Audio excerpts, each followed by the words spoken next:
시작하겠습니다. 45번 최대 안전 틈새 범위 안전간극에 대해서 쓰시오. 일단은 글을 한번 읽어보세요. 폭발성 혼합가스를 금속성의 두 개의 공간에 넣어 그 사이를 미세한 틈을 갖는 벽으로 분리하고 한쪽에 점화하여 폭발되는 경우에 그 틈을 통하여 다른 곳의 가스가 이나 폭발되지 않는 한계의 폭이다. 안전간극이 작은 가스일수록 폭발하기가 쉽다. 개념을 이해하셔야 글씨 쓰니까. 자, 이러한 곳에 안전한 것이 있고요. 안전을 요구. 물론 이렇게 두께가 이렇게 있다고 봐야겠죠. 그 다음에 여기가 이제 가연성 가스가 있다 생각을 하시면, 가연성 가스에 의해서 화염이 일어나면 이 화염이 안으로 들어가지 않게 하는 거예요. 그래서 이 틈새가 작으면 작을수록 위험하겠죠. 그것을 안전간극이라고 합니다. 안전을 위한 틈새. 그게 최대 안전 틈새니까 얼마까지 견디는 그 틈새냐. 그래서 틈새가 좁으면 좁을수록 위험하다고요. 또 그 내용이고요. 안전간극이 작은 가스일수록 폭발하기가 쉽다. 안전간극이 최대 한계예요. 요게 작았을 때 폭발하는 게 낫냐, 컸을 때 작았을 때도 폭발하는 가스가 위험하다는 거라고요. 쉽게 설명드리면. 그래서 그거는 교재에 종류별로는 제가 구별을 해놨는데, 그거를 안전간극이라 해서 폭발 등급 나와 있죠. 폭발 간극이 작으면 작을수록 위험하다. 화염일조 한계가 작으면 작을수록 위험하다. 그럼 여기 보면 수소, 아세틸렌 가스가 있어요. 그래서 간극이 작으면 작을수록 위험 등급이 높다. 아직까지 여기까지는 안 나왔어요, 시험에. 그냥 안전간극에 대해서 설명하라 정도 나왔고, 폭격 유대거리가 짧아지는 조건 3가지. 압력이 높을수록 발생하는 가연성 가스의 열량이 클수록, 글씨가 왜 이렇게 막 엉망으로 나오냐. 열량이 클수록 또 온도가 높을수록 연소 속도가 클수록 점화원의 에너지가 갈수록, 즉 발열량이 클수록 등등등을 쓰시면 되겠죠. 방폭구조의 종류에 대해서 쓰시오. 방폭구조 뭐 많이들 얘기하시잖아요. 방폭구조 가장 흔히 말하는 게 유입방폭구조, MOF 몰드 번압기. 외부에 의해서 폭발이 생겼을 때 이 폭발을 방지하는 구조가 뭐냐. 어떠한 물질이, 이걸 안전을 요하는 물질이 있으면 여기에다가 어떠한 조치를 할 것이냐. 폭발을 방지하기 위한 방폭 구조를 어떤 거 할 것이냐. 첫 번째 유입변화, 유입방폭 구조. 유입변화기 생각하시면 돼요. 여기다가 뭘 채운다? 기름을 채운다. 절연유. 기름을 채우면 얘가 온도가 올라갔을 때 그 온도에 의해서 이 기름이 식혀주겠죠. 절연유에 의해서 식혀주는 방식. 유입방폭 구조. 압력방폭 구조. 외부 압력에 의해서 가연성 가스가 못 들어오게, 가연성 가스가 안으로 못 들어가게, 가스가 안 들어가게끔 안쪽에서 압력을 걸어주는 거예요. 압력. 안전증. 이런 방 기억하세요. 안전, 전체적으로 안전하게 안전도를 높여준다. 내압. 내부에서 폭발하여도 이것을 건질 수 있게끔 내압. 본질 안전. 아예 폭발하지 않게끔 본질적으로 안전하게 방폭 구조를 한다. 내용 그저 읽어보시고, 아직까지 내용의 종류에 대해서 쓰시오지 종류를 설명하시오는 없었어요. 그래서 유압 안내본으로 해서 유입 압력 안전증, 내압, 본질 안전. 플러스 교재 하나 더 있는 게 특수방폭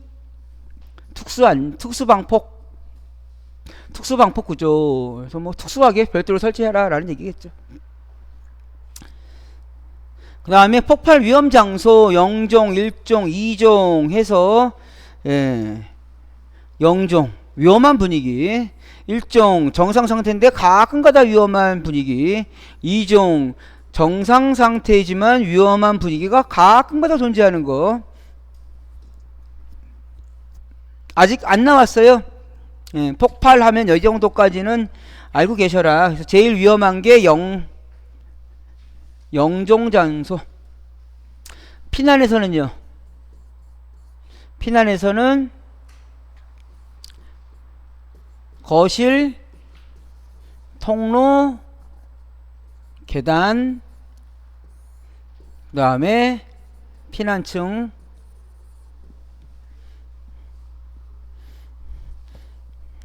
이것만 보셔도 될 것 같습니다. 48번 블레비의 위험성 예방 대책 3가지를 쓰시오. 요게 조금 좀 헷갈릴 수 있어요. 블레비 하면 생각나시는 게 어디요? 제천 그 스포렉스인가 뭐라 그래요? 제천 스포렉스? 거기 화재 났을 때 그 충남 소방본부장이 화재 현장에 도착했더니 건물에 화재가 났는데 제일 먼저 보이는 게 그 건물이 커튼홀 건물이었어요. 커튼홀이라는 거는 외부에서 유리를 만들어 놓고 이 유리가 복사열을 축적하기 위해서 외부에서 햇빛이 들어오면 내부에 있는 건 잘 안 나가게끔 하거든요. 그러니까 외부에서 보면 거울밖에 안 보여. 현장을 딱 가는데 화재 시에 막 연기가 나고 있는데 옆에 뭐가 있었어요? LP통 2톤짜리가. 그래가지고 소방본부장이 건물 안에는 일단 안 보이니까 외부에서 물만 뿌린 거고요. 그리고 그 유리창이 안 깨졌어요. 결론은 유리창이 왜 안 깨지냐면은 커튼홀 방식으로 공사를 한 거에서는 뭐가 있냐면은 이게 에너지관리법인가 어느 법에 의해서 뭐 코팅을 한다고 하더라고요. 실링을 비닐에다가 또 실링을 해야 된대. 그럼 이거 실링을 하면은 외부에서 깨져가지고는 안 깨진대요. 그게 소방관들도 그걸 아니까 안 깬 거야. 그래서 일본에 보면 일본 건물 가면 일본 가실 일 있어 한번 가보세요. 요렇게 빨간 색깔로 요렇게 체크해 있어요. 요렇게. 이거는 화재, 재난, 재해 등이 들어가면 여기 유리창을 깨라. 요 유리창 깨고 들어가라는 뜻이거든요. 그래서 요즘의 건물에는 저렇게 빨간 색깔 화살표를 합니다. 요즘 건물들은. 거기는 코팅지를 안 발라요. 거기까지 갈 필요는 없는데. 네, 맞아요. 그 법제화 된 거죠. 요즘엔 다 넣어요. 예전 건물은 없고. 거기에요. 즉 뭐냐면 가연성 저장 탱크, 가스 저장 탱크. 여기에 화재가 나면 이 저장 탱크를 외부에서 열을 준다는 거예요. 그래서 여기는 블레비는 가스 저장 탱크라는 거고요. 그러면 이 탱크 내에 가스에 의해서 온도가 상승되면 그 중에서 약한 부분으로 터져서 나가겠죠. 그러면 그게 액체가 기화가 되면서 주변을 터트려 버리는 현상이다. 그래서 증기운 폭발이라고도 얘기를 합니다. 왜 얘가 안 넣냐? 폭발의 위험 방지 대책, 뭐 온도를 올라가지 않게 하면 되겠죠. 탱크 외벽에 단열을 한다. 아예 외부에서 열을 차단하겠죠. 그럼 지하 탱크, 지하에다 처장해라. 주변에서 냉각 장치를 하거나, 그 다음에 압력에 의해서 폭발하니까 안전장치를 넣으면 되겠죠. 압력을 감압시킨다던가. 아니면 아예 용기 자체를 내압 강도를 유지하던가. 뭐 이런 거 쭉 쓰시면 됩니다. 굳이 본인이 편하신 대로 쓰세요. 저기 있는 답 그대로 쓰시려고 하지 마시고. 49번 보일오버, 슬럽오버, 플러스오버 현상에 대해서 설명하시오. 요거는 제일 먼저 보일오버.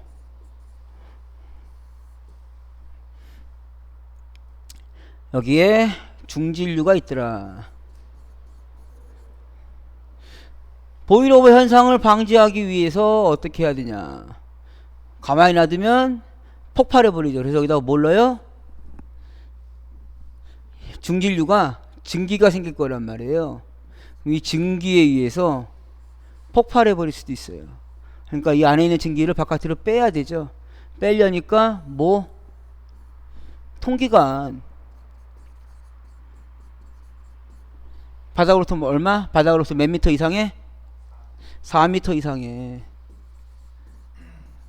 지름 얼마요? 30mm 이상. 해놨더니 이렇게 놔두니까 뭐가 생겨요? 비가 오고 바람 불고 하면 빗물이 들어가서 중진류보다 물이 가벼우니까 바닥에 물이 이렇게 생기겠죠. 그러니까 물 들어가지 말라고 여기를 어떻게 하자고요? 꺾는다고요. 그래도 생겨요. 왜? 온도 차이에 의해서 결루가 생긴단 말이에요. 외부랑 공기가 통해져 있으니까. 그게 시간이 오래되면 아래에 물이 생긴단 말이에요. 그러면 중진류는 보통 발화점, 인하점이 높아요. 인하점은 보통 200도씨 이상일 거고, 물은 인하점이 아니라 비등점이 100도라는 얘기죠. 근데 이제 여기서 주의하실 게, 얘는 인하점이 200도씨지만 발화점이 300도씨 이면서 B점이 300도씨 내외라고요. 요거 특징이 가장 잘 표현하는 게 식용유예요. 그래서 식용유는 얘네들이 일정 온도가 되면 비등하면서 동시에 뭐가 생겨요? 점화돼 버린단 말이에요. 그래서 뭐 점검시험 할 때도 얘기하겠지만,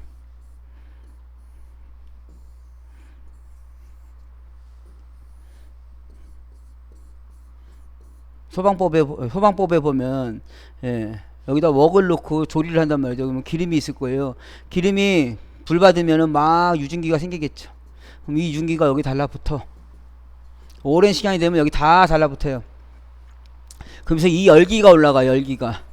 열기가 올라가면서 250도 이상 열기가 올라가면 이 온도에서 불꽃이 가지 않았는데 여기 자체 내에서 뭐 하는 거예요? 발화해 버리는 거예요. 그러면 이 발화를 해버리면 이게 뭐로 돼 있어요? 아연도금 강판으로서 0.5mm 이상으로 돼 있죠. 물을 아무리 뿌려도 물이 침투하지가 않아. 그래서 화재가 커진단 말이에요. 그래서 이거를 영업을 몇 년을 했어. 언제요? 7, 8년 전에. 그 영업했던 사람은 제가 알아요. 그래서 얘를 넣은 거야. 여기다가 뭘 넣어야겠다? 여기다가 뭘 넣어요?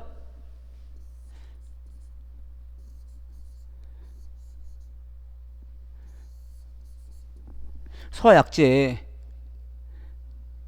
이게 상업용 상업용 주방 자동 소화 장치야. 근데 그전에는 상업용이란 말이 없었어요. 그냥 자동 소화 장치였단 말이에요. 주방이라면도 빠져. 상업용 자동 소화 장치. 그전에 그냥 자동 소화 장치였어. 근데 상업용으로 늘려니까 말이 안 맞는 거예요. 그러니까 이거 화재 안전 기준 먼저 바꾼 거죠. 화재 안전 기준 먼저 바꿔서 어떻게 주거용 상업용으로 만들어 놨어. 그럼 주거용의 설치 대상은 어디예요? 아파트나 오피스텔 16층 이상 오피스텔. 오피스텔 30층 이상. 아파트 전층에 오피스텔 30층 이상. 상업용을 딱 제정했더니 이게 문제가 생기는 거야. 뭐가 문제가 생겨요? 그러면 다중이용업소에 설치하려면 다중이용업소의 연면적을 얼마를 기준으로 할 거냐 이거지. 이거 기준을 못 잡는 거야. 이거 위험하라고 관계없는데 이해를 하시라고. 왜? 아니, 어느 데는 식당이 100제곱미터인데 주방이 어느 데는 커. 어느 식당은 가니까 주방이 작아. 그러니까 다중이업소 허가를 낼 때 주방 크기를 허가를 내요? 영업소 면적으로 내요? 영업소 면적으로만 내잖아요. 그러니까 영업소 면적에 따라서 주방이 바뀌는 게 아니라 주방 면적이 용도별로 바뀐다고. 그럼 어느 업종을 하면은 얘를 설치해야 되고 어느 업종을 하면 안 해도 돼? 그러니까 상업용 자동 소화 장치 설치 대상이 없는 거예요, 지금 우리나라 법에. 예, 법이 아주 웃기는 법이에요, 지금. 다시 여기로 와서. 자, 여기서 이제 중요한 건 얘네들은 제가 상업용 말씀드렸고, 이 물이 100도씨가 되면 비등한다. 비등하면 최적 팽창이 얼마가 된다고요? 최적 팽창이 1700배가 되더라. 그럼 갑자기 얘는 중진류 화재야. 여기서 외부에 보일러버는 화재를 보일러 생각하세요. 보일러는 어디에요? 자체 내에서 열을 가야 된단 말이에요. 자체 내에서 얘는 보일러버는 자체 화재야. 자체 화재. 또는 외부에서 열을 받으면 이 물이 1700배로 비등한단 말이에요. 그럼 여기서 팽창하겠죠, 얘들이. 1700배가 팽창한다고. 1700배가 팽창하면 이 기름을 가지고 뿜어져 나오는 거예요. 그럼 물과 기름이 합쳐진 걸 뭐라 그래요? 많이 써요, 우리가 그런 말을. 물과 기름이 합쳐진 거. 유화. 영어로 에멀전.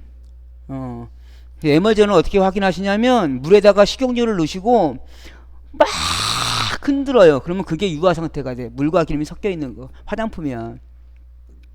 에멀전 상태가 되면서 얘네들이 뿜어져 나온단 말이에요. 그럼 이게 화재 내에 의해서 물이 외부에서 준 게 아니라 물이 안쪽에 있는 거예요. 최저부에 있는 물이 비등하여 뿜어져 나오는 현상. 이게 보일러버고, 슬러버버는 화재가 밖에서 난 거예요. 밖에서. 화재가 밖에서 난 게 아니라 물을 기준으로 얘기하죠. 화재가 여기서 막 나니까 외부에서 물을 던졌죠. 물을 투하했더니 이 물이 여기서 어떻게 된 거예요? 여기서 비등하는 거죠. 표면에서. 플러스 오버는 화재와 관계없이 기름이 분출하는 거예요. 그래서 화재와 관계가 있느냐 없느냐 따져준다고. 이거 자꾸 연습해보는 하세요. 알고 계신 것과 쓰는 것과는 천지 차이예요. 그래서 보일러버는 유질 탱크의 화재 시 유면에서의 열파가 어디 아래쪽에 전파되어 탱크 저부에 있는 물에 도착하면 물이 팽창하여 1700배에 팽창하여 수증기가 된다. 그러면서 상부에 있는 기름과 같이 동반해서 뿜어져 나가는데 화재시니까 어떻게 화염을 동반해서 나간다. 슬로버버는 기름만 있는 것이에요. 근데 연소유 표면에서 기름이 붙어서 뜨거워요. 거기에 물을 소화약재로 썬 거예요. 그랬더니 표면에 들어가면서 기름과 물이 합쳐져서 끓어 넘치는 현상이다. 그래서 물과 소화약재가 같이 방출되면서 탱크 바깥으로 나오는 현상을 슬로버버. 그래서 보일과 슬로버버는, 보일은 최저부에 있는 물이 끓어 넘치는 거고, 슬로버버는 추가가 소화약재로 쓴 물이 끓어 넘치는 거고, 플러스 오버는 화재라는 말이 없어요. 물과 기름이 끓어 넘친다. 그래서 화재를 수반하지 않고, 그게 플러스 오버.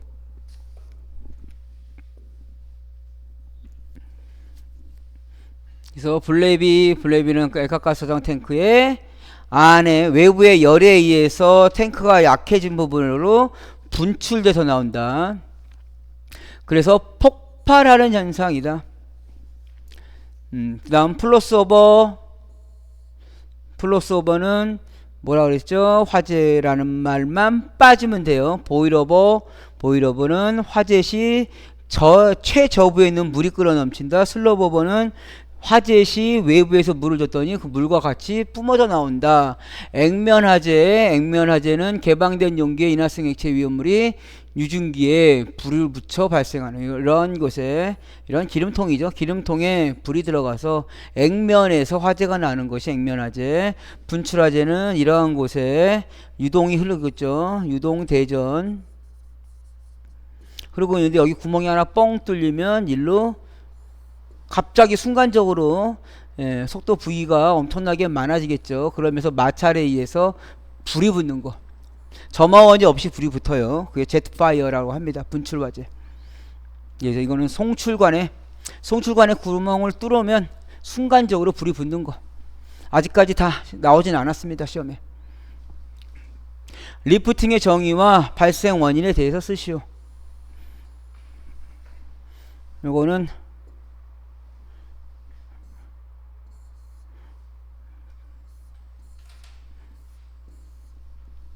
자, 이게 정상이요. 정상연소.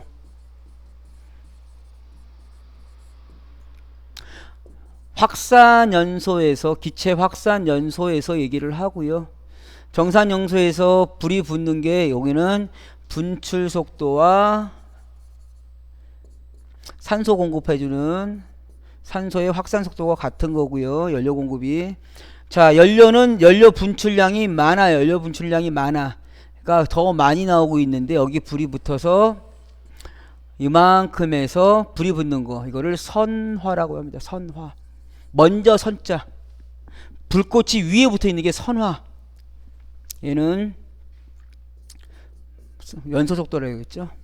산소라고 하지 말고 연소 속도라고 할게요. 분출과 연소 속도가 같은 거고, 얘는 분출이 연소보다 많은 거. 그리고 났더니 어떻게 해요? 요렇게 되는 게 있어요. 그럼 여기는 분출되는 양보다 분출은 되게 작은데 연소 속도가 더 빨라. 불이 거꾸로 들어가죠. 이거를 역화라 그래요. 역화. 백파이어. 백파이어. 선화. 선화는 불이 끌어당긴다. 리프팅.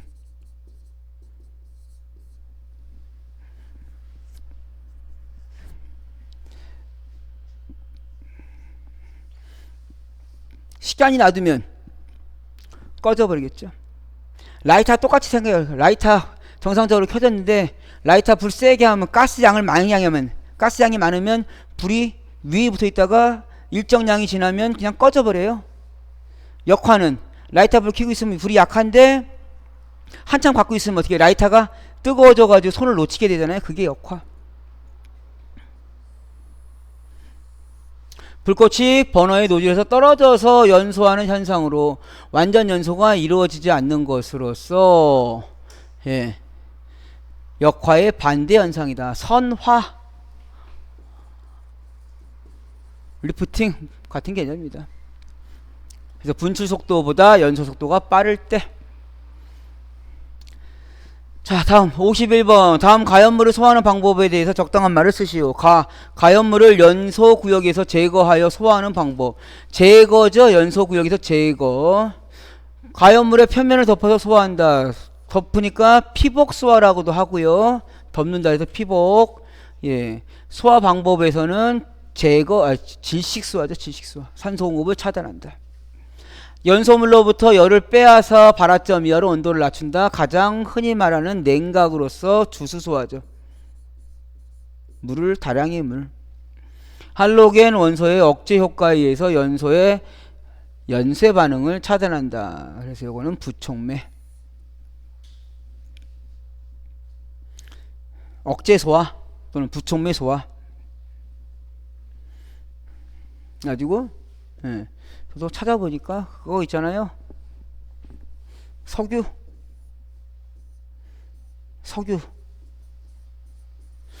나올 때 불 붙이면 불이 막 나니까 불 못 끈다 그러잖아요. 그래서 어떻게 끄나 그래요?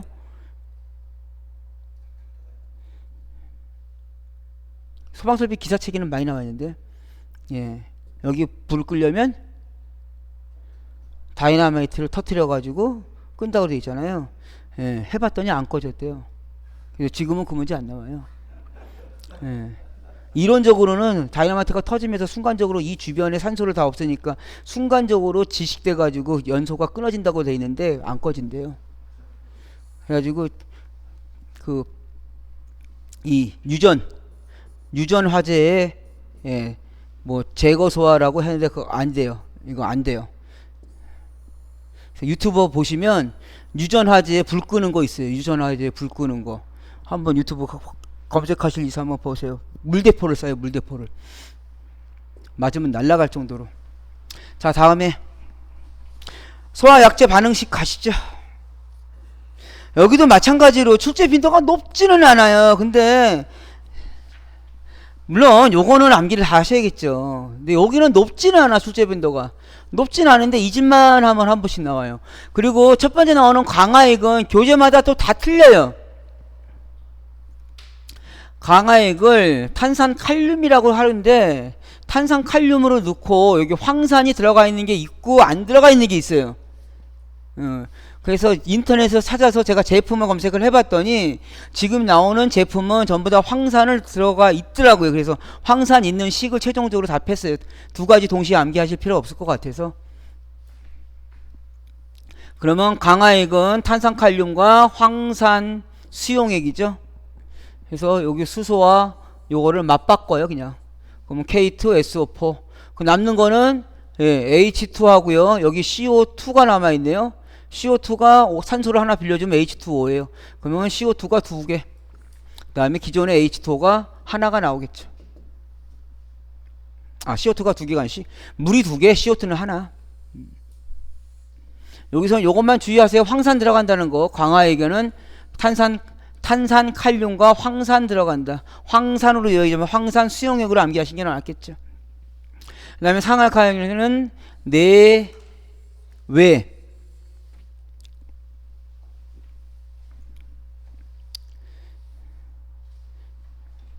그래서 여기가 내약제, 여기가 외약제. 산알칼리 지금 안 써요. 왜 안 쓰냐면 산알칼리는 전도시킨다는 얘기예요. 전도. 얘를 60도 정도 기울이면 안에 있는 내약제가 흘러나와서 외약제와 혼합해서 그러니까 얘는 보관하다가 옆으로 넘어뜨리면 나와버리는 거예요. 지금 안 써요.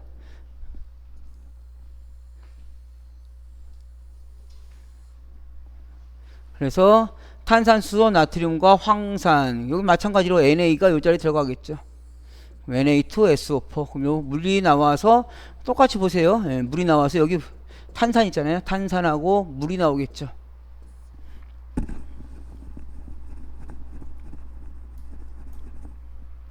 그 다음에 화학포는 이건 뭐 기능사 시험에서도 매번 나오는 건데 NaHCO3에 황산 알루미늄 그 다음에 물이 포함된 것은 물은 그냥 그대로 나가고요. 황산이 있어. 황산 요 황산이 붙으면 여기 수소가 들어가면서 H2SO4래.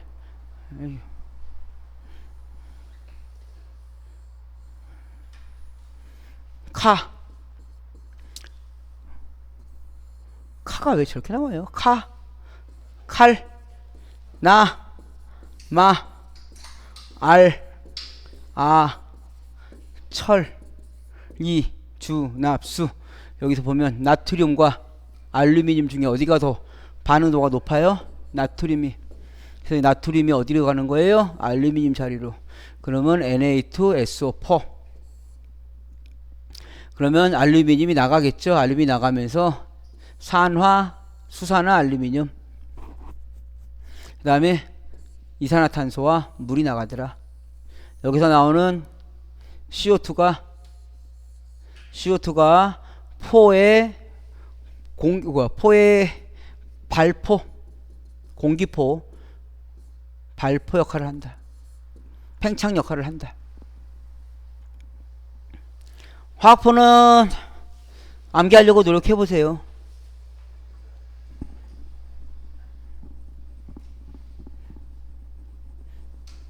탄산가스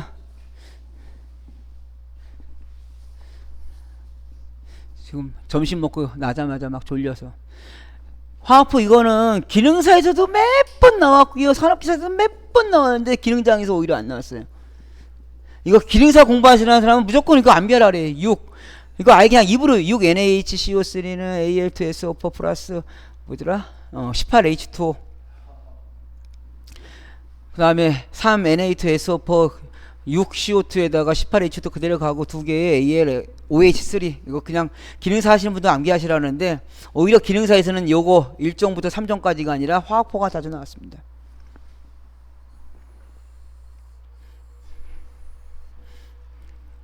그 다음에 설명드릴 거는 1종, 2종, 3종, 4종인데 1종은 흔히 말하는 뭐라 그래요?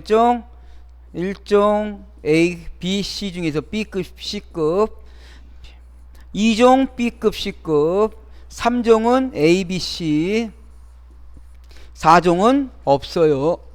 B, C라고 얘기를 하는데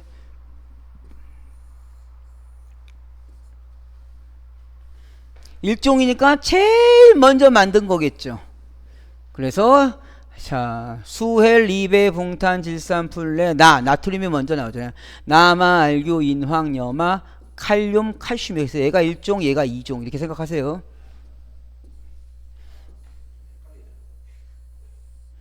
예.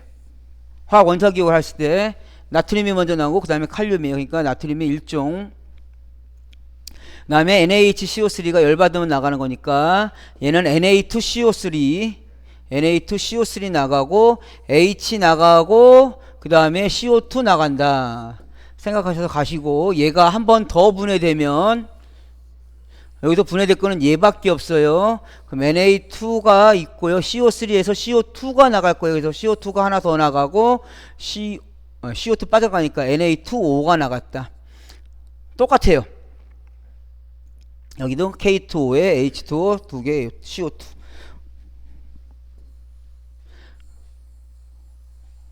온도?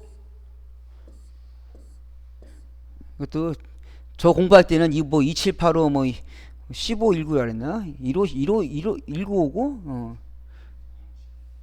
뭐라고 안 가봤어요? 저 공부할 때 암기했거든요.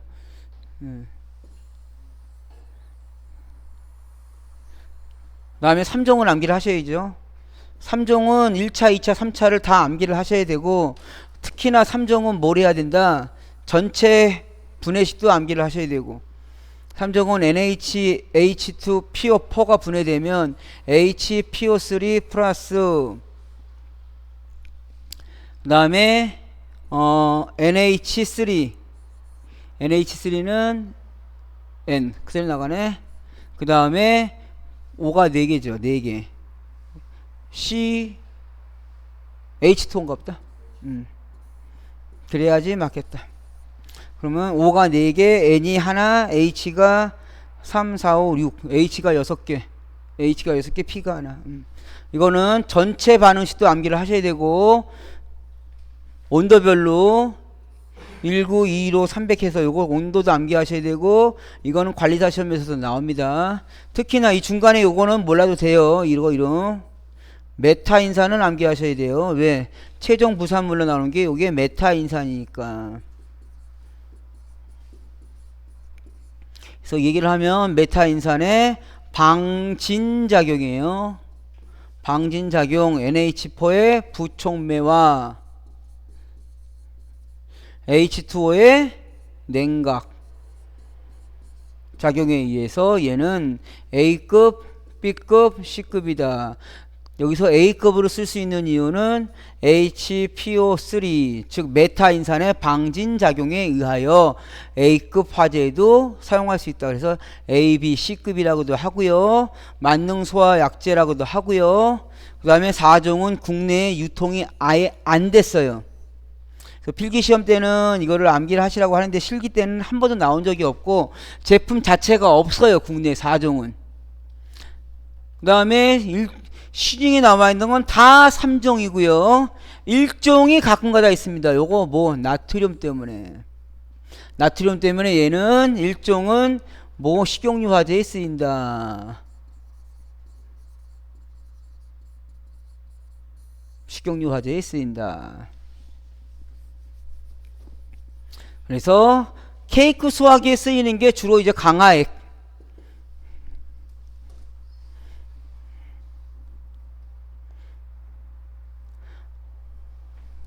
다음 거 보시죠.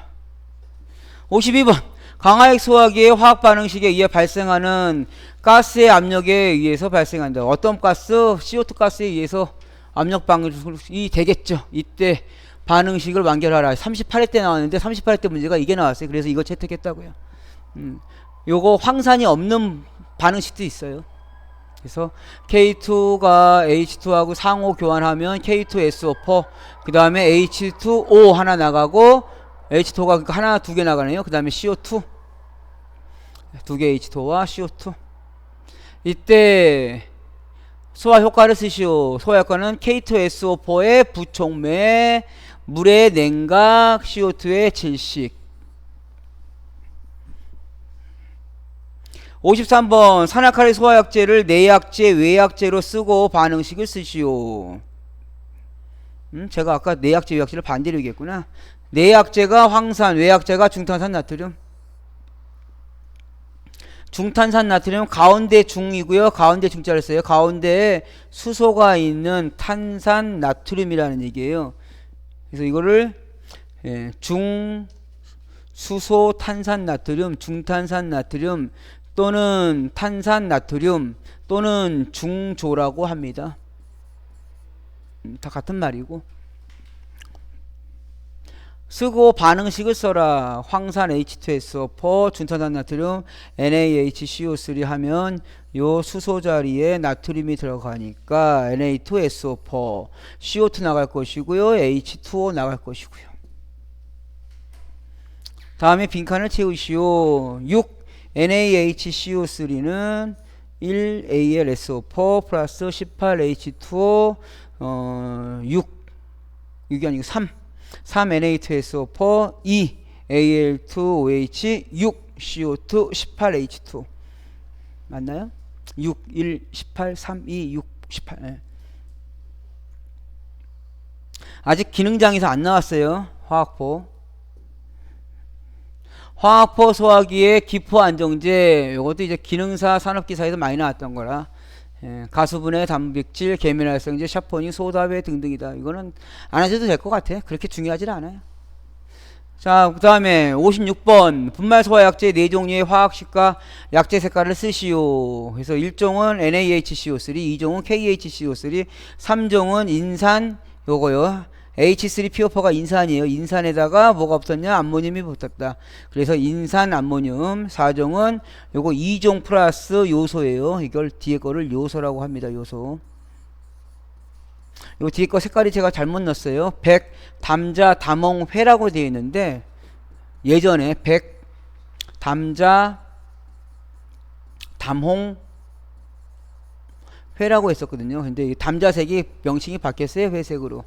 그러면서 제가 아래 것도 회색으로 바뀌었네. 그래서 백색, 담회색, 여기는 담홍색으로 바꿔주세요. 제가 교재 편집할 때 잘못 편집해서 담홍색.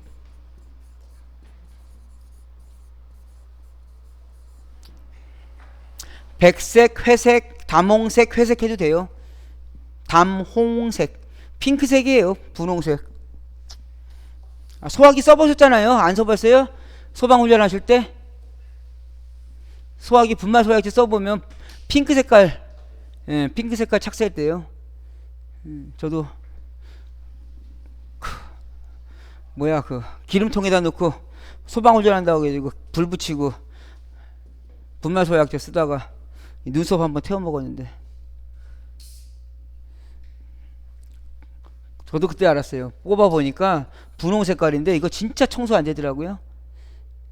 남자들은 몰라요. 이거 여자 미화원분들은 잘 아셔. 분홍 색깔 핑크색인데 색깔은 이쁜데 물 뿌리면 물 위에 떠. 물이 빠지잖아요. 그럼 하수도로 빨려 들어가야 되는데 안 빨려 들어가. 떴다가 그대로 땅바닥에 붙어요. 빗자루로 쓸리지도 않아. 왜? 무슨 작용 때문에? 설명하실 줄 아셔야지. 그게 왜 물에 떴다가 물 빠지면 그냥 그대로 또 다시 붙어 있냐고. 메타인산의 방진 작용 때문에 얘네들은 물체에 달라붙어 버린단 말이에요. 그 다음에 얘네들은 뭘 해야 돼요? 평상시에 공기 중에 수분과 반응해서 굳으면 안 되죠. 분말이니까. 그래서 모래 표면에 코팅을 한단 말이에요. 그러니까 물 위에 떠.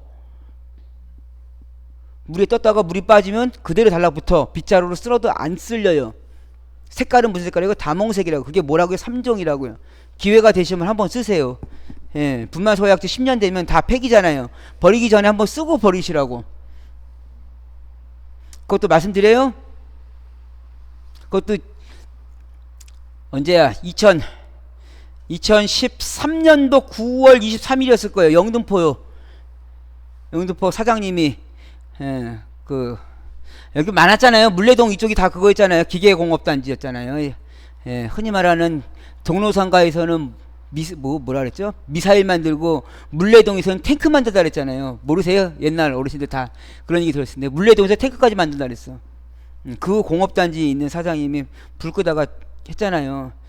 불 끄다가 소화기가 터져가지고 턱관절이 꺾여서 즉사한 거예요. 그날 거기서. 그게 2013년 9월 23일이었을 거예요. 예. 노후 소화기, 가압식 소화기 터지면서 턱관절을 쳐서 즉사를 하고 거기에서 이거 왜 말씀드리냐면 좀 시야를 넓히라고. 그게 딱 터지고 나니까 소화기 업체가 돈을 벌어야 되잖아요. 소화기를 다 썩을 때까지 놔두잖아. 그러니까 어떡하겠어요. 하도 조시니까 이게 주무시니까. 생각을 해보세요. 소화기 업체가 돈 벌려면 어떻게 해야 돼? 소화기를 팔아야 되잖아요. 그러니까 기존 거가 없어져야 되는데 소화기가 철통이잖아. 누가 바꿔야 안 바꾸지. 근데 딱 터진 거예요. 그러니까 어떻게 움직였어? 일본으로 바로 날아간 거야. 일본 소방법엔 8년이거든요. 일본 소방법이 8년이야. 그러니까 이 사람들이 어떻게 일본 소방법을 딱 보고 와서 머리를 어느 쪽으로 돌렸냐면 잘 쓰셔야 돼. 그래서 머리를 어느 쪽으로 돌렸냐. 그러면 이 소화기가 노후된 걸 어떻게 해야 돼요? 멀쩡한 것도 들어올 거 아니에요. 건물 안에 있는 거는 멀쩡하단 말이야. 외함이. 그러니까 멀쩡한 거를 버리지 말고 재활용하자. 그래가지고 뭘 먼저 만드냐면 재활용센터를 먼저 만든 거야. 소화기 재활용센터를. 그것도 국가 승인 지원금 받아서. 그래서 그거를 만들어 놓고 소화기 내구연한을 일본은 8년인데 8년을 그대로 따라가면 좀 보이잖아요. 10년으로 내구연한을 딱 만들어 놨네. 그리고 나서 이걸 재활용을 하려니까 폐소화기가 가져와야 되잖아요. 잘 생각해 보세요. 이게 한 가지만 생각하시면 안 돼요. 여러분들 사업하셔야 되니까. 그럼 좋다 이거야. 폐소화기가 있어. 이거를 가져와서 재활용해서 껍데기 다시 도색하고 철판 부식만 안 돼 있으면 부식 안 돼 있으면 철판 다시 도색하고 안에다가 약재 넣고 지소 추가해서 빼내면 돼. 그러면 10년이 되면 이거를 폐기해야 되는데 폐소화기란 말이 들어가면 얘를 그냥 어떻게 해야 돼요? 쓰레기잖아요. 폐니까. 폐소화기는 쓰레기야. 그러니까 아무데나 막 버려. 아무데나 막 버리니까 수거가 안 돼. 그러니까 어떻게 이거를 폐소화기라 그래가지고 환경 유해 물질로 등급을 해줘야 돼요. 그러면 또 무슨 문제가 생긴지 아세요? 불이 났어. 소화기를 사용했어. 소화기 안에 있는 약자가 뭐예요? 환경 폐를 끼버리라고. 그럼 불 났는데 쓰레기 버리는 거예요. 잘 생각해 보세요. 그러니까 이거를 폐쓰레기로 인정이 또 안 되는 거야. 그러려면 기존에 있는 소화기가 다 폐쓰레기. 약재는 변하지 않거든요. 약재는 안 변하잖아요. 그래서 지자체에다 넘겨버린 거야. 그래서 어디 가면 1,000원 받고 수거하고 어디는 4,000원 받고 수거하고 어디는 돈 안 받고 아예 가져가고 어디는 돈 줘도 안 가져가고 지자체에서 지금 골치 아픈 거 된 거예요. 거기까지 하도 지루해하셔서 일정 분말 소화약제 10분의 반응씩 270도 하고 850 270은 먼저 1차 분해 여기는 최종 열분해 단계예요. 그래서 Na2CO3가 한 번 분해해서 NaO, CO가 한 번 더 간다. 넘어가시죠. 2조 1차 분해 2차 분해 온도만 잘 보세요. 예, 분해 시작 완전 열분해. 그래서 마찬가지로 CO가 한 번 더 들어간다. 59번 가시죠. 중탄산 나트륨의 열분의 반응식을 쓰고 중탄산 나트륨 8.4g이 반응하여 일제 발생하는 CO2는 몇 리터인가? 자, 일종 분말 소약진 탄산소 나트륨 850도씨에서 완전분해 반응식과 탄산소 나트륨 336g이 일기압 20도씨에서 발생하는 탄산가스 최적은 얼마인가? 가번, 나번 다 뭘 써야 되냐? 열분해 반응식을 아셔야 돼요. 그럼 중탄산 나트륨이니까 나트륨 NaHCO3 제 몇 종? 1종. 열분해 방식을 써라. 그래서 일반적인 열분해 방식 쓰라고 하면 요것도 문제가 많이 있어요. 그러면 요걸 써야 되냐? Na2O 플러스 2개의 CO2 플러스 H2O를 써야 되느냐? 여기서 문제에서 지금 원도 조건이 나왔어요? 안 나왔어요? 안 나왔어요. 그러면 가번 문제를 이 식으로 풀어야 되냐? 이 식으로 풀어야 되냐? 왜? 차치가 틀려요. 여기는 1몰이 나오지만 여기는 2몰이 나와요. 그러면 도대체 59번 문제는 어떻게 풀어야 되냐? 문제 조건에 특별하게 완전 열분해라는 말이 없어요. 그러면 열분해식으로 가야 돼. 그냥 1차로 가셔야 된다고. 그러면 이거로 하신다면, 여러분들이 만약에 이거로 하신다면 일종의 온도가 얼마였어요? 이게 얘는 190도고 얘는 얼마? 850도씨야. 그러면 850도씨 전에 소화약제를 뿌려봐야 이산화탄소가 안 나온다고요. 그렇게 이해를 하셔야 돼. 불나면 CO2 뿌리잖아요. CO2래. 불나면 소화기 일종 분말 소화약제 써야 되잖아. 써야 되는데 CO2가 안 나오면 걔를 왜 쓰냐고요. 그러니까 이거는 온도가 열분해를 시작하는 온도로 계산하셔야지. 2차 열분해 온도로 하시면 얘는 850도까지 올라야 돼. 불 다 난 다음에 약제가 뿌려놓은 게 그 다음에 반응한다고. 그러니까 이거는 온도에 대한 조건이 없으면 1차로 가셔야 돼요. 예. 그렇게 합의가 안 되면 이 문제는 영원히 안 풀려. 그럼 여러분들이 불났을 때 약제를 뿌려도 약제가 분해가 안 돼요. 그렇기 때문에 1차 열분해 반응식만 가겠습니다. 중탄나트륨 얼마? 8.4g. 얘가 8.4g. 바로 나가면 되죠. PV는 넘어가면 8.4 넣고 0.08이 222.4. 그 다음에 1에 84. 1몰이 반응, 내 거는 2몰이 반응해서 1몰이 났다. 2분의 1. 그러면 또 여기서 이제 의문점 가지셔. 그 여기 온도가 이거 190도가 돼야지 분해하니까 190도를 넣어야 되지 않냐? 라는 생각을 또 하신단 말이에요. 근데 그거는 문제 조건으로만 보세요. 반응에서 발생하는 CO2는 몇 리터인가 온도 조건 없이 그냥 아무런 말 없으면 온도 조건 무시하시고 푸세요. 그 다음에 나번 일종 분말 소약제 탄산수 850도씨니까 이건 뭐예요? 완전 분해 방식이라고. 완전이란 말 나왔잖아요. 그럼 얘는 2의 CO2로 가야죠. 그래서 요거하고 요거 주의하시라고요. 그냥 관연도 답만 외우시려면 이게 안 보여요. 분해 반응식 똑같단 말이야. 근데 하나는 열분해고 하나는 완전 분해라고. 똑같이 식 넣어주시고 336kg 0.08이 25도씨 1기압 그 다음에 분자량 84. 내 거는 얼마냐? 내 거는 2몰 탄생하는 거 2몰 하시면 97.44 97.74.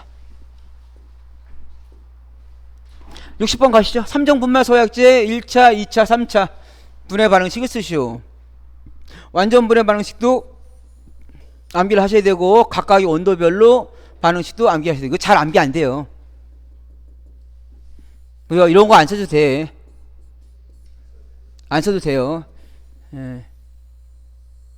이거 메타인산을 이렇게 메타인산 썼단 말이에요. 이거 맞아요? 틀려요? 이거.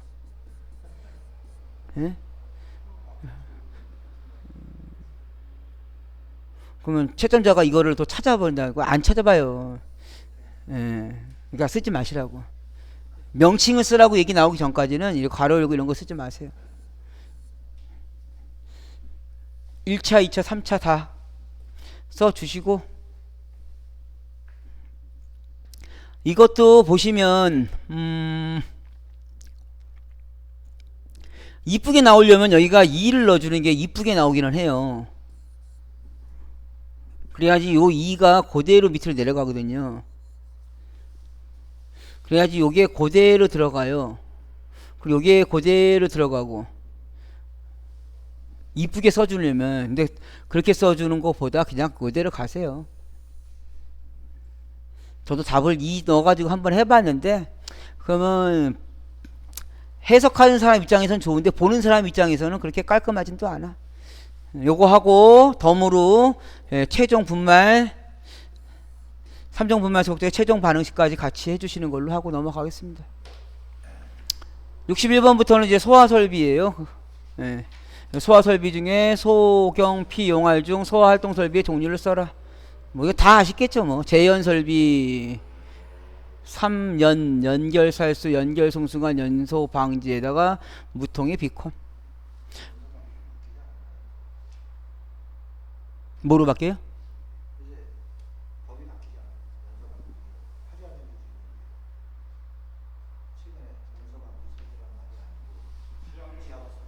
아, 지하 9로 바뀌었죠. 지하 9.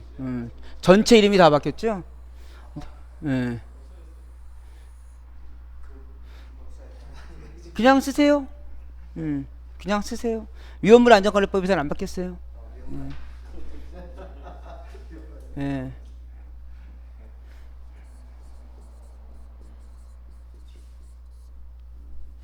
62번 강화액 소화약제 소화작용 탄산칼륨 소화작용을 쓰시오. K2SO4의 부착력 물의 냉각 CO2의 질식 쓰시면 되고요. 그 다음에 교재 그림으로 봐서 111페이지에 제가 색깔이 좀 다르게 해놨죠. 요게 시험에 나왔던 거예요. 실제 한번 빈칸을 동그라미 치시오.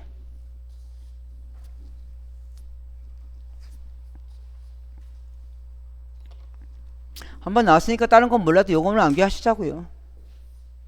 이해하려면 더 되게 힘들어요. 1류, 2류, 3류, 1류 중에서 알카리 금속의 가산화물은 불활성 가스 소화 효과가 있다 없다? 없다.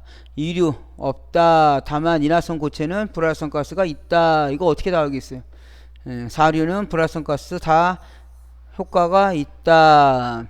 그 다음에 알카리 금속의 가산화물에 할로겐 화물도 없다. 인화성 염료.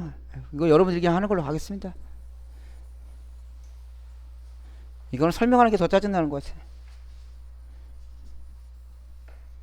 한 번 나왔어요. 지금 색칠한 부분만 한 번 나왔어요. 색칠한 부분.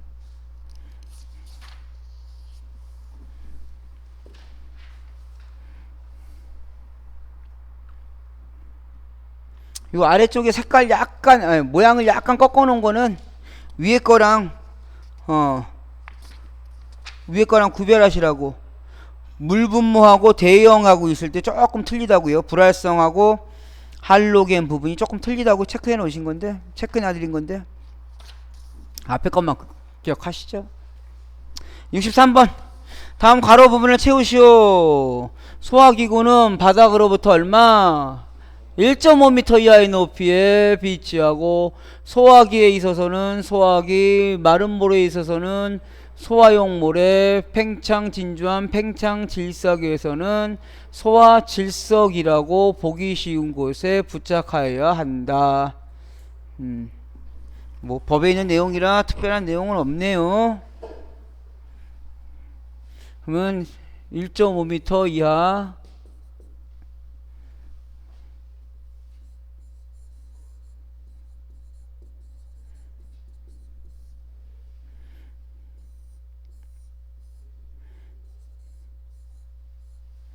소화기가 여기다가 1m 옮겼어요.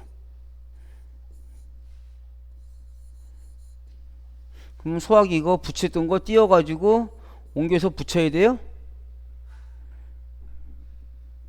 소화기구는 바다로부터 높이 1.5m 이하에 비치하고, 그 다음에 여기 보시면 보기 쉬운 곳에 부착하라. 1m 옮겼으면 얘를 일로 옮겨야 돼요?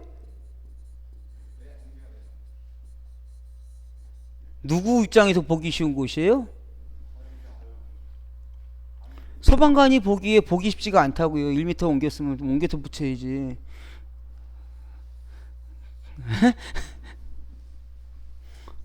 그래서 어떻게 해요?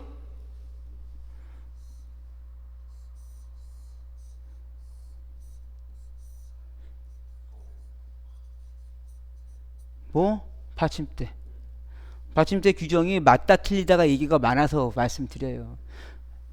1.5m 이하의 높이에 보기 쉬운 곳이라니까 예, 인정해준다고요. 이거 인정 안 해주는 소방관도 있어서 말씀드려요. 인정해줘요. 법 규정상 이게 틀렸다고 할 수가 없어.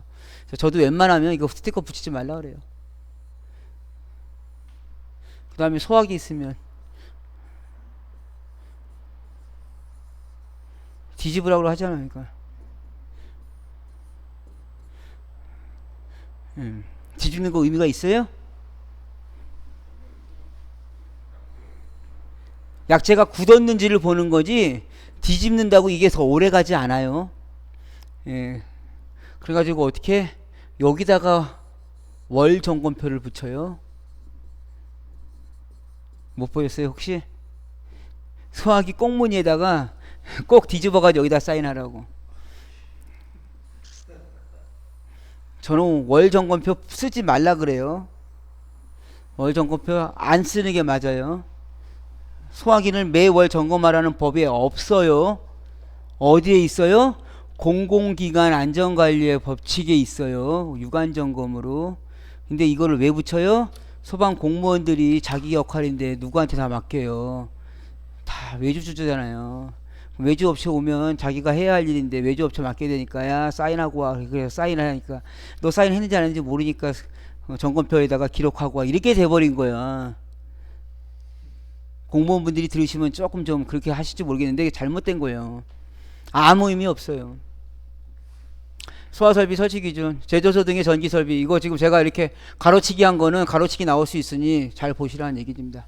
전기배선 동규모등을 제외한 전기설비가 있는 경우에는 100제곱미터마다 소화기 개수를 한 개예요. 능력단위 아니고요. 그 다음에 소요단위와 능력단위 있다. 소요단위는 말 그대로 소화설비를 설치 대상이 될 때 최저 기준이 된다. 그래서 소요단위와 능력단위에 대한 차이는 능력단위는 실제 소화할 수 있는 능력에 대한 기준단위예요. 이건 실제 실험값이야. 그래서 공부를 처음 관리사 하시는 분들이 제일 먼저 소화기구 펼쳐놓으면 제일 먼저 고민하시는 게 A급, B급 하면서 A급 하면은 나무를 이렇게 해가지고 0.9m를 초과해서 거기에 발열량을 했을 때 불을 끌 수 있는 양량 1단이야. 그걸 외우고 계셔. 전혀 필요 없는 거예요. 예, 여러분들이 한국 소방산업기술원에 입사를 하실 거면 공부하시되 우리는 안 하는 거예요. 원래 그거 시험 문제 내면 시험 문제 낸 놈이 문제가 있는 거야. 그게 능력단위예요. A급은 나무, B급은 휘발유 놓고 실제 소화할 수 있는 능력이고요. 소요단위란 내가 여기다가 위험물을 저장을 하든 내가 위험물을 취급을 하든 내가 여기에 뭐에 따라서 위험물의 양에 따라서 소화설비를 설치할까 말까에 대한 최저단위라고요. 즉 소요단위가 높으면 그 소요단위에 해당하는 소화설비를 설치해야 되는 거예요. 그러면 옥내소화전에서는 그걸 뭐라고 해놨어요? 옥내소화전에서는 지정수량의 배수로 나누고 또 뭐로 나눴어요? 위험 등급에 따른 바닥 면적을 제한 주잖아요. 1000제곱미터, 2000제곱미터. 그래서 소요단위는 두 가지로 나눠진다고요. 소요단위는 첫 번째 면적별로 하는 게 있고요. 지정수량별로 한다고. 그래서 면적별로 할 때는 이 표에 의해서 지정수량을 할 때는 지정수량의 10배가 1소요단위다. 그래서 소요단위가 높으면 높을수록 화재 위험도가 높으므로 소화설비를 많이 해야 된다는 거이고, 능력단위가 높으면 높을수록 이 소화약재가 불을 끌 수 있는 능력이 좋구나 라는 개념을 해야 된다고요. 개념적인 것만 가시고 면적별에서는 제조 취급은 위험물을 제조할 목적으로 위험물을 제조 이외의 목적으로 취급하는 곳이고, 저장소는 위험물을 저장하는 곳이에요. 그래서 위험도는 여기가 더 높아. 그러니까 저장소는 완화를 해주는 거예요. 얼마로? 곱하기 얼마? 1.5. 그 다음에 일반 건물은 50으로 기준 잡고요. 내화 구조는 불나도 안전하니까 완화를 해준다고요. 그래서 50 곱하기 2니까 100이고요. 50 곱하기 1.5니까 75고요. 75 곱하기 2니까 150이라고요. 이거 시험 문제가 최초로 이거를 플러스에서 나왔어요. 지정 수량은 얼마이고 바닥 면적은 얼마일 때 소요 단위는 얼마이냐. 그때 합쳤어요. 합쳤다고요. 예, 합치시면 돼요. 문제 보시죠. 4번 문제는 통으로 암기, 통짜배기 암기 하셔야 되고 능력 단위입니다. 그래서 이것도 강의를 하면 저도 좀 헷갈려. 저도 헷갈리는 게 여기요. 모래가 100리터면 1단위래. 그러면 마른 모래를 2.5단위를 할 거면 얼마 있어야 되냐? 그러면 250리터에 삽을 상비하면 된대요. 그러면 거꾸로 보면 물이에요, 물. 물이 80리터가 있는데 1.5단위야. 그러면 물을 가지고 0.3단위짜리가 1.5단위가 되려면 곱하기 얼마 하면 돼요? 3 하면 되잖아요. 3. 5. 그러면 8, 5, 40이잖아요. 10배가 늘어났어. 그럼 여기는 안 맞는다는 얘기예요. 뭐가 안 맞느냐? 그럼 능력 단위 0.3인 것을 가지고 3단위를 맞추려고 그런다. 그럼 물은 얼마가 있어야 되냐? 10배가 늘어났으니까 10배가 늘어나야 된다. 하지만 안 맞는다고요. 그러니까 안 맞아요. 이거는 안 맞는데 문제 풀이도 이렇게 해놨어. 뭐 어떡하겠어요. 문제를 그렇게 풀어놨는데.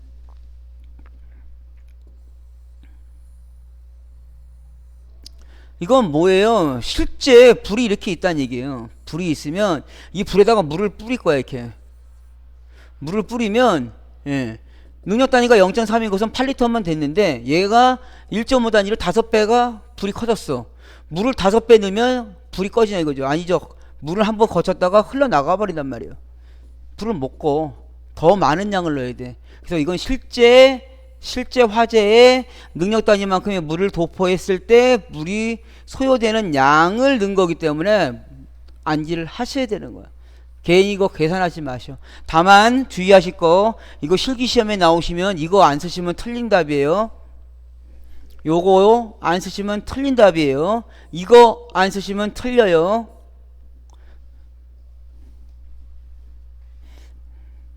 저도 풀이할 때 답을 안 써서 풀이했어. 모든 교재에 있는 게 없으니까. 근데 삽 써줘야 돼요.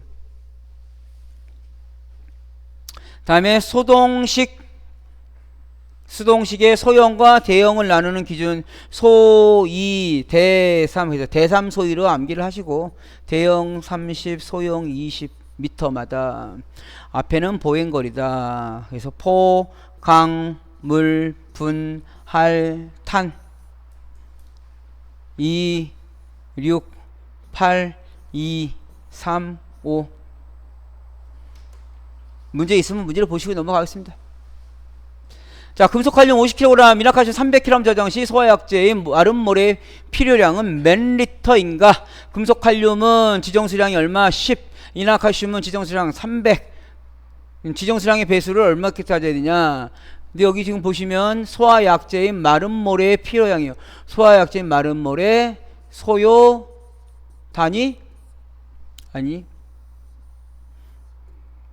지금 이 문제는, 예, 소요 단위를 뽑으라고 했는데 소요 단위를 가지고 또 능력 단위를 뺀 문제예요. 이 문제가 좀 있어요. 풀이 장식 자체에는 소요 단위와 능력 단위는 엄연히 다른 거예요. 근데 여기서 문제는 뭐냐면 문제 자체가 잘못된 거야. 이렇게 저장 시 해당하는 소요 단위에 맞는 능력 단위로서의 마른 모래의 양이라고 주어져야 돼. 왜? 소요 단위와 능력 단위는 개념 자체가 틀린 거예요. 근데 이 문제에서는 그냥 그렇게 나왔으니까 그냥 문제 자체로만 보시고 묻고 따지지 마시고 소요 단위 계산하시니까 곱하기 10을 아예 밑에다 하세요. 이거 주의하세요. 이거 나온 값에다가 나중에 10으로 나누시는데 그렇게 하지 마시고 아예 들어가실 때 밑에다가 10을 곱해 주시라고. 소요 단위. 그러면 0.5 더하기 2 하니까 2.5 단위. 그럼 이렇게 나온 소요 단위를 가지고 마른 모래 필요량을 맞추려면 어떻게 해야 되냐? 마른 모래 50리터가 0.5 단위니까 250리터가 필요하고 삽은 몇 개요? 삽은 5개?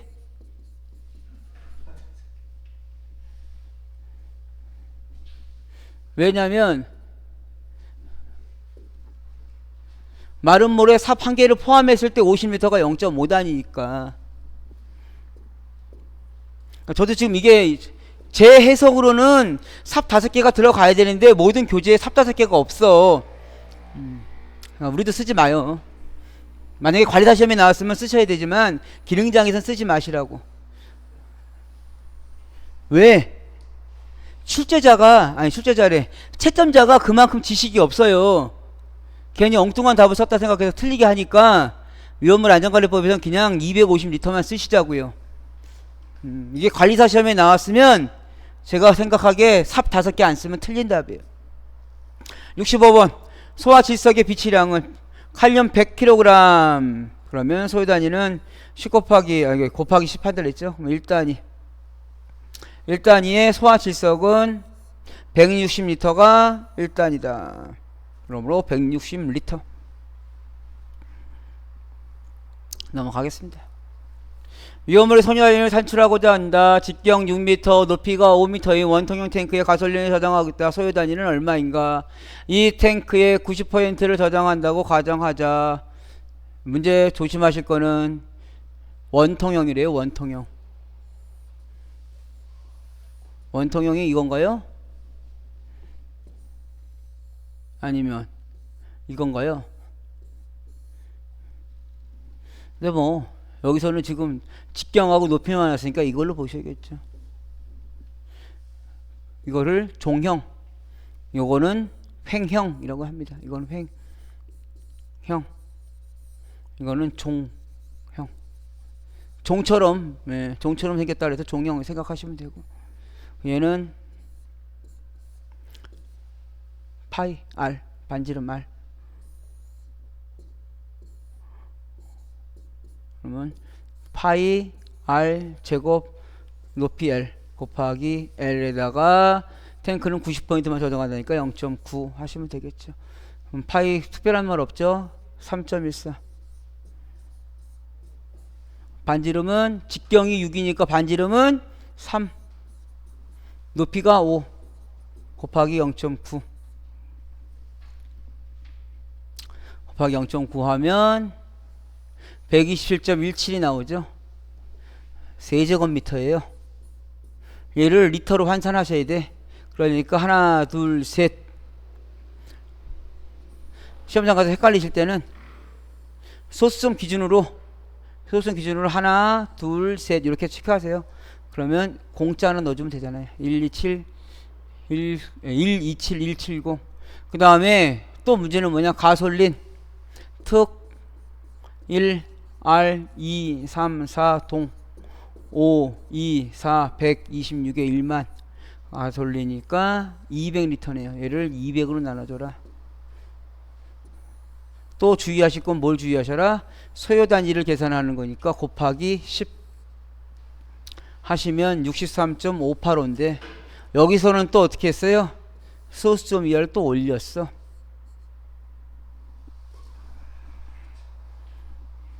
교재마다 이게 다 틀려요.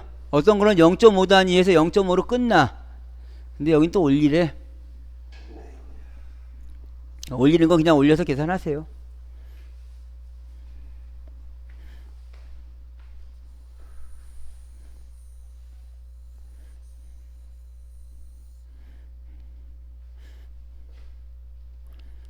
제가 63.585로 강조를 하고 싶은데 시중에 있는 책들이 다 64단위로 되어 있어서 저도 그냥 64단위로 하고 마는 거예요.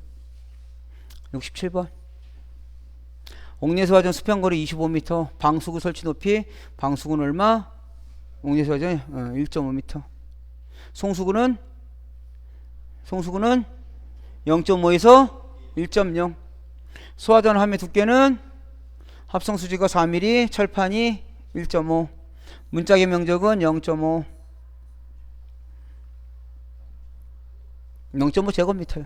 이거 규정은 없어졌을 거예요. 옛날 문제라. 이거 규정은 없어졌어요 지금. 예전에는 0.5 이게 1m에 0.5m 있었는데 이걸 어디다가 아파트의 주차장에 기둥에다 설치하잖아요, 요새. 기둥에 설치하니까 이게 50이 안 돼. 0.45 막 이렇게 나오거든요. 그래서 문짝을 더 길게 해주는 것도 있어요. 예전에는 문짝 면적이 0.5에 1이었는데 그냥 면적으로만 0.5 제곱미터로 들어가 있다. 요즘 뭐 중요하지 않습니다. 뭐 옛날 문제지만 뭐 있으니까 0.5. 재질은 강판 합성 수지. 넘어가죠. 68번. 수원의 양 옥내소화전. 위험물 저장소의 옥내소화전이니까 260 곱하기 최대 5개 6, 4, 3, 2니까 최대가 6개니까 5개로 계산하시고 시간은 30분. 69번 습식과 다른 스프링클러를 비교했을 때 장단점 두 가지를 쓰죠. 이건 다 쓰시겠죠. 습식의 장점은 구조가 간단하다, 싸다, 지연 시간이 적다, 그 다음에 보수가 용이하다, 물이 즉각 나온다, 지연 시간이 없다. 단점은 겨울에 동파하더라. 그 다음에 오동작에 의한 물 피해가 많더라.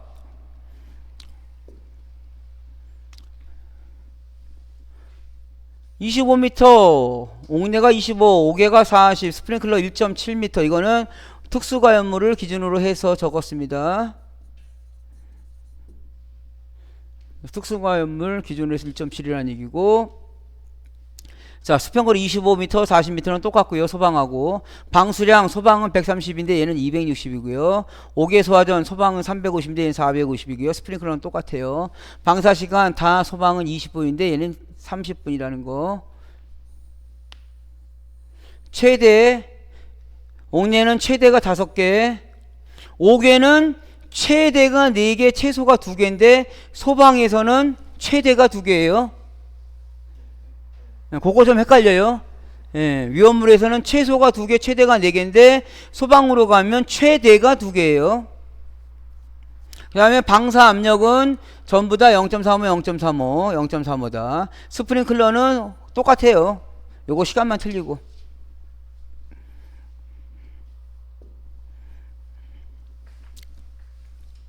그 다음에 옥외 탱크 저장소 물분무 소화 설비일 때 수원의 양, 여기는 소방법을 따라서 20분, 요거 주의하세요. 20분.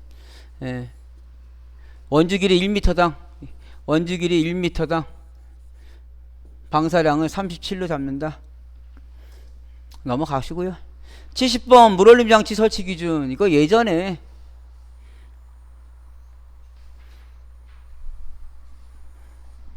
저때가 요때 문제가 많이 나왔던 게 35회면 지금이 60, 우리가 지금이 몇 회죠? 69회죠? 69회? 예, 69회면 1년에 2회씩 나누면 70회 잡고 35년 된 거잖아요? 1년에 2번씩 봤다 그러면. 그죠? 그럼 지금 2020년? 2020년 잡고 그냥 35년 전이면 1985년인가요?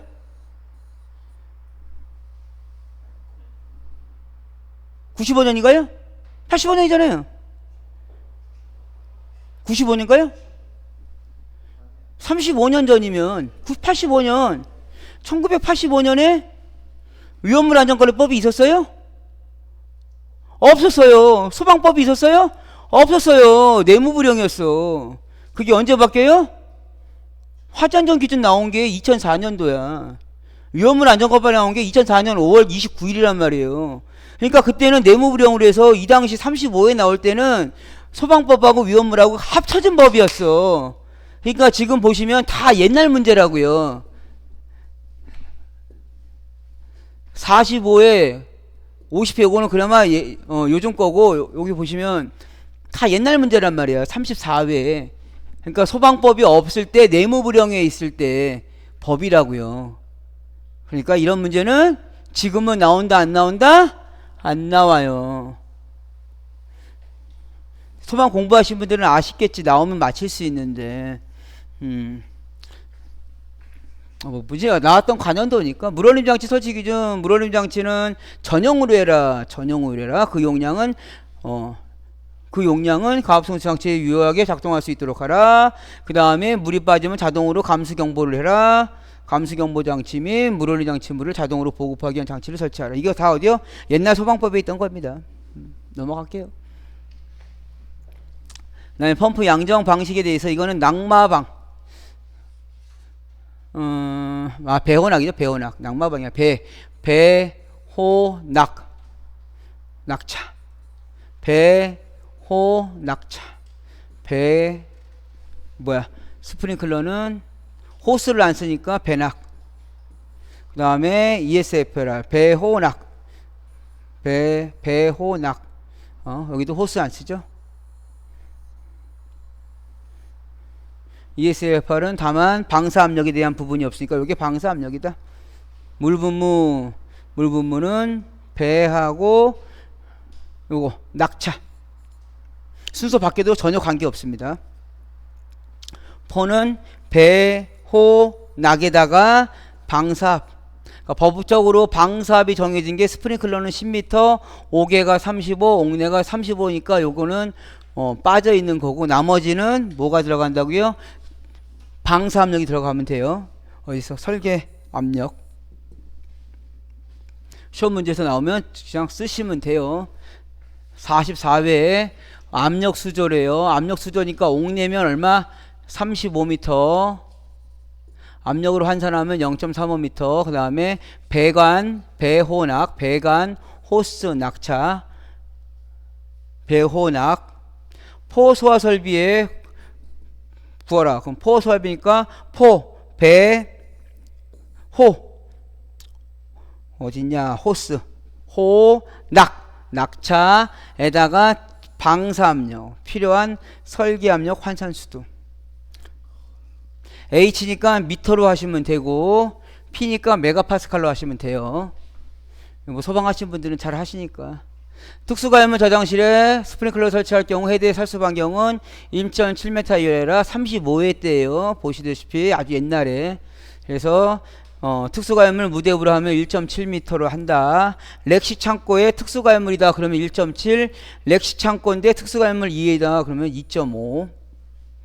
내화구조 2.3, 기타 2.1에 아파트 3점인데 실질적으로 아파트 2.7이라는 거. 이거 위험물 해당 안 되니까 넘어가시고. 74번 포소화약제 혼합장치 혼합방법의 종류 4가지. 펌프 사라. 펌프 사라 흡뺀 앞뺀 흡뺀 앞입기 뺀 흡뺀 앞뺀. 펌프 프로포션에서는 농도 조절 일부 들어가야 된다는 거고 프레저 프로포션에서는 벤추적인만 들어가면 되고 프레저 사이드는 압입기와 압입용 펌프 들어가면 되고요. 라인 프로포셔너는 벤추작용 들어가시면 되고. 포소화 설비 절대 저장 링크 설치 기준 5가지 다 암기하셨죠? 예. 관리사 하시는 분들은 필수 암기 사항이잖아요. 화재 재난 중 피해받을 우려가 없도록 기온의 변동에 의해서 약재가 변제되지 아니하도록 하라. 그 다음에 액면계 계량봉 등을 설치해라. 이건 여러분들이 암기를 하시는 걸로 가시죠. 말머리 따신 거 있으시면 알려주세요. 말머리 뭐 따신 거 있어요? 없어요? 말머리를 안 따신 거예요? 아니면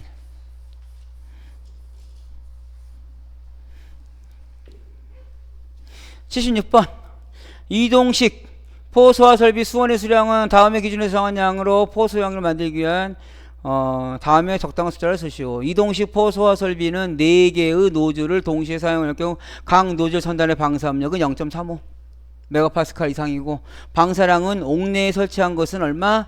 그다음 5개에 설치한 것은 얼마? 옥내가 200, 5개가 400. 시간은 30분. 법 규정에 있는 내용입니다. 제가 해설의 세부 기준 단거는 세부 기준에 있는 내용이라서 달아드린 거예요. 좀 쉬었다가 하죠. 다들 많이 지치신 것 같아요.